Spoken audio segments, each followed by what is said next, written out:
coulées agricoles, ce sont des secteurs en zone agricole où on retrouve des pentes plus ou moins abruptes qui peuvent représenter un défi pour la pratique de l'agriculture conventionnelle.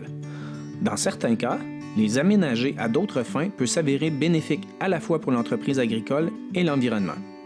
Ce projet offre une approche interrégionale qui permet de mieux documenter la façon d'aménager une coulée agricole selon les différentes situations vécues et caractéristiques du terrain. Dans le cadre de l'aménagement réalisé en Montérégie, la mise en valeur d'une coulée pour la biodiversité est au cœur des interventions. Toutes ces parcelles ici étaient ce qu'on appelait des pâturages naturels à cause justement du dénivelé du terrain et la présence de plusieurs coulées.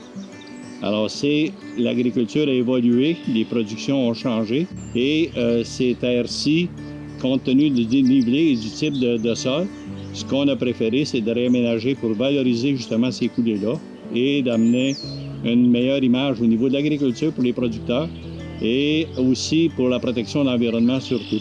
On a planté 18 espèces de feuillus, donc chênes agrofruits, les 4 chênes indigènes du Québec. Ensuite, tilleul d'Amérique, bouleau jaune, et érable à sucre, érable rouge, carrier cordiforme, carrier ovale. Et pour compléter, on a mis 4 nichoirs pour l'instant, hirondelles bicolores, tyran huppé en lisière de forêt et une de cresserelle d'Amérique.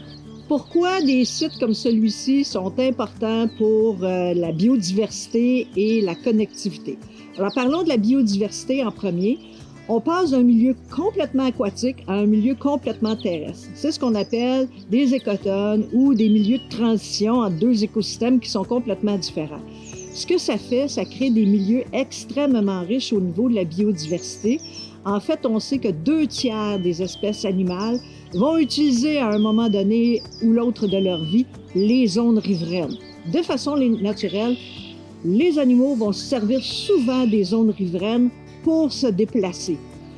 Alors, dans ces déplacements-là, le long d'une rivière comme ici, la restauration de bandes riveraines de 20, 50, 100 mètres de large va devenir critique au déplacement des espèces d'un habitat à l'autre.